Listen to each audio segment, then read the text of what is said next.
Hello everyone, I'm Pastor Rob, and welcome to another episode of Pastor Rob Presents Fun with Flagons. Thank you for joining us on this 6th episode of this fun little series I've created where I, Pastor Rob,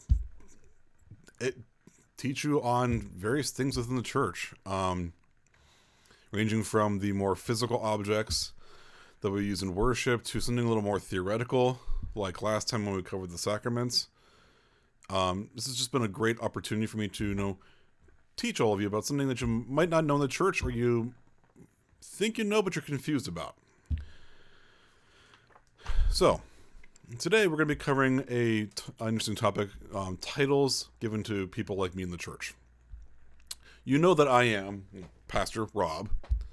My full title is the Reverend Robert Eller, and I am a minister of Word and Sacrament. But what do all those titles actually mean? And we're going to get into that today. There are many, many different titles used by clergy in the church.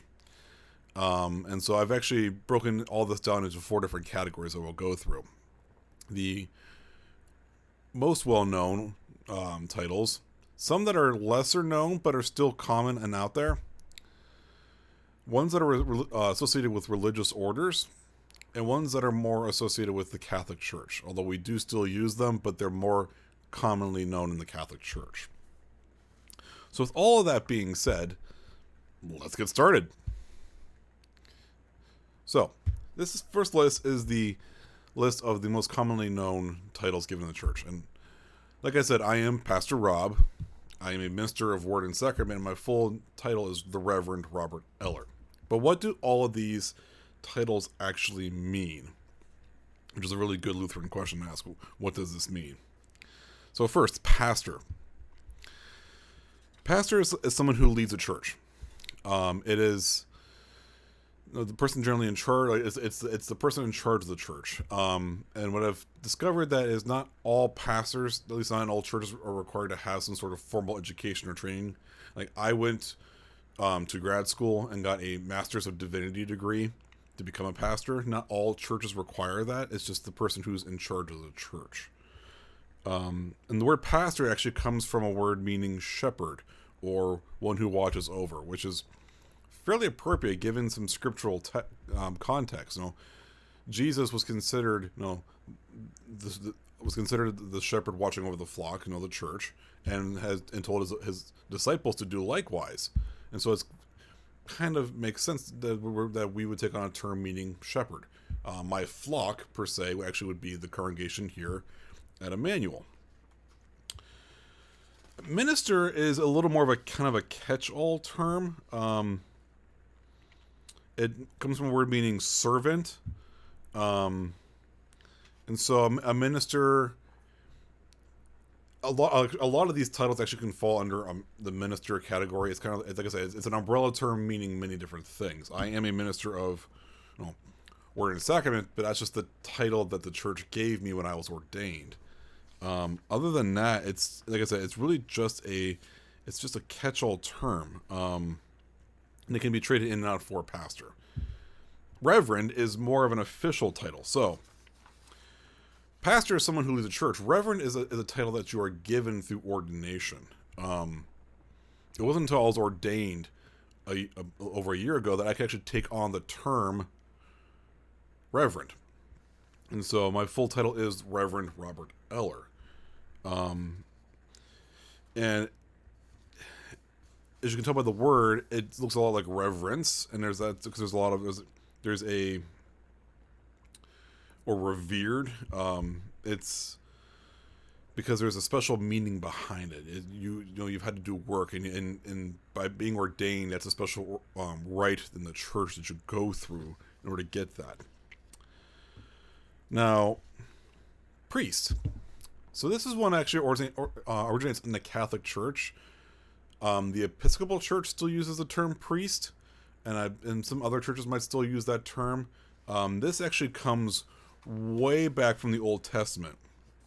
If you think back to the first 5 books of the Old Testament, there is that No, there is a priestly class in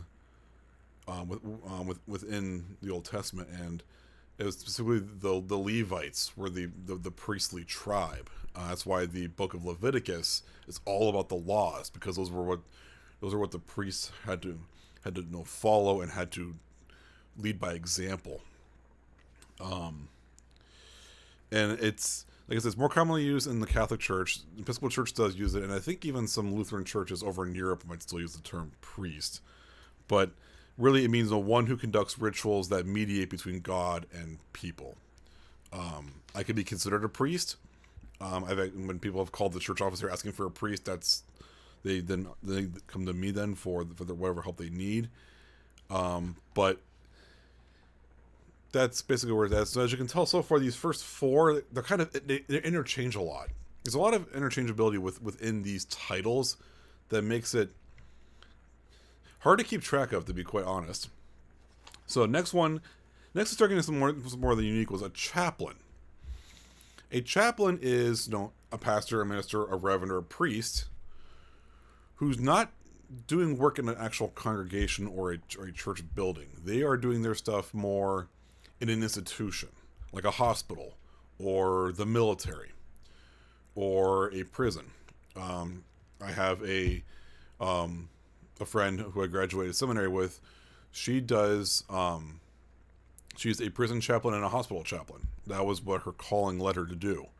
The pastor of the congregation I grew up in, as well as being the pastor of that church, he's also a chaplain in the Navy Reserve. So it's ministering to people that not within the church building. It's more within an institutional kind of setting. Father is an interesting one. So this one's more commonly associated with the Catholic Church, but I left it here because it's also tied to the Episcopal Church. Generally speaking, so when you have a priest from a Catholic Church or an Episcopal Church, you could call them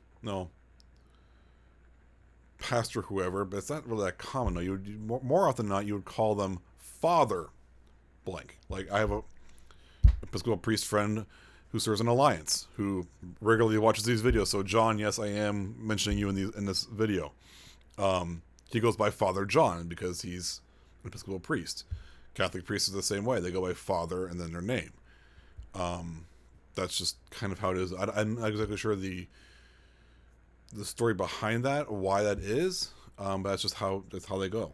Now, preacher is a more kind of specialized one. Preacher is anyone who preaches a sermon. Some churches do put more focus on a sermon aspect as opposed to some of the other parts of a worship service. So they may refer to their pastor as a preacher because, well, he preaches. It's pretty self-explanatory. Can also be another term for a church leader, but that's generally where that one falls. So we've now covered the most commonly used names. Let's get into some of the lesser known names within the church hierarchy. First one, vicar. This is a title that I had. Commonly used in the Catholic Church, but it's also used by other denominations to denote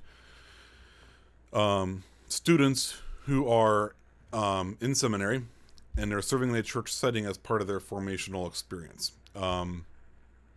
I spent my last 2 years of seminary on an internship in a church, and I was given the title vicar as part of that. Typically, a vicar is basically, if you go back in the Catholic view, a vicar is a priest in training. So I was a pastor in training, so therefore I was Vicar Rob for 2 years. That's really all where vicar comes from. There's nothing really too extraordinary about it. It's a priest in training or a priest's helper. In the Anglican Church, however, is a priest who's in charge of a parish. So there are some different interpretations. You may know the term vicar from the show Vicar of Dibley. For any of you who watch that, that's where the most commonly seen version of that name from. Elder is another term used in the church. Not common. It's elders are common in some Baptist settings, non-denominational churches, and even in the Mormon church. Basically, an elder is just someone who's in charge of the church or someone who's in a higher rank of the church. Sometimes elders can be considered the church council. Sometimes elders can be considered higher ranking clergy in a church, especially if you have multiple pastors. That's kind of how the elder is. Presbyter is just another word for elder. It's commonly associated with the Presbyterian Church. They have presbyters in their settings. But yeah, so presbyter is just another name for elder, and a deacon is a special one. So it has two different uses. The Catholic use of the word deacon is for someone who is still ordained, but they can't perform sacraments. At least not they can't do communion or baptisms. I believe at least communion. They can be married, so they're a member of a parish, but they have that seminary training, they have the higher education training, and they're able to do some of the work that a priest would do. One of my wife's friends, his dad before he passed was a deacon, and he did some of that work on behalf of the priest. In the Lutheran Church, however, a deacon is someone who is ordained as a minister of word and service. Yes, there's even a split there. So I'm word and sacrament. Word and service is a deacon, and more often than not, the chaplains, like we had talked before, that are in institutions like hospitals and prisons, are ordained deacons. My friend, who is a hospital chaplain and a prison chaplain, she is ordained a deacon. Deacon can also be used for other terms within a congregation. Some older churches like to use them as like counters or any other like church helper, but really it is actually an ordained order within the church. So those cover all of the less common titles given in churches. Let's go in now into the ones used by religious orders. Those would be brother, mother, and sister. So you might be wondering, well, why isn't father there? Well, because father is a term for a priest.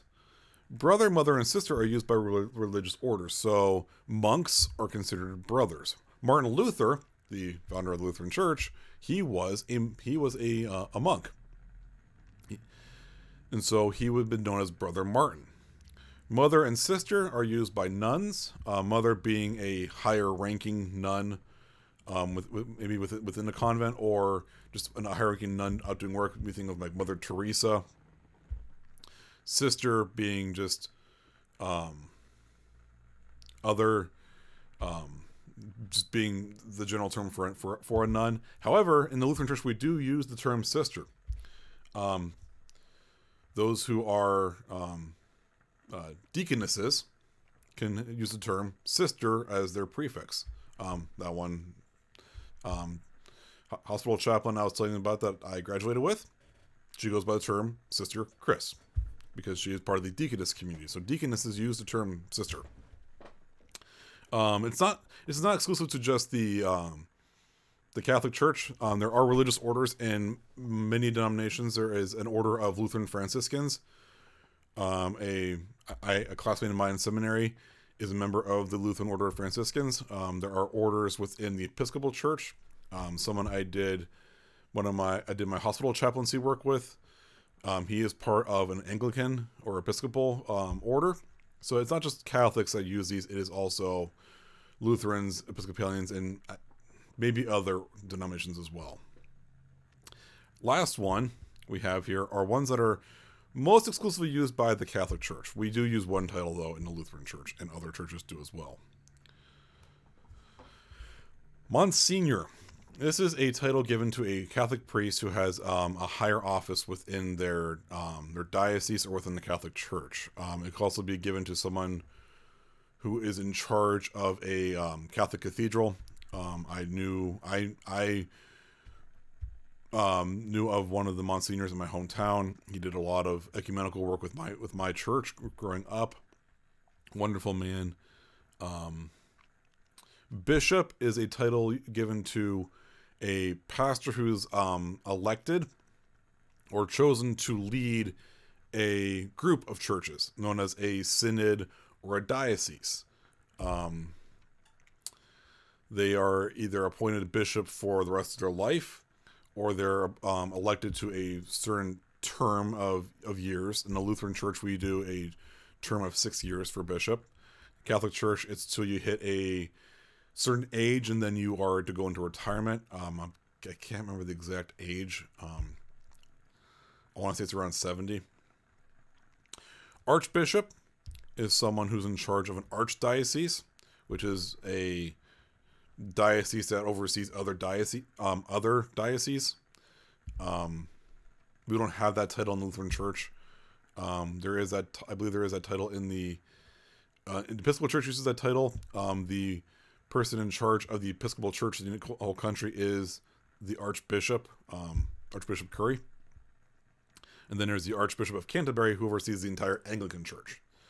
In the United States, we have archbishops for Catholic churches. They oversee the archdiocese, which then are overseeing other smaller dioceses. And then there's Cardinal, which is another title given in the Catholic Church. It's like Monsignor, it's for a higher ranking official within the Catholic Church.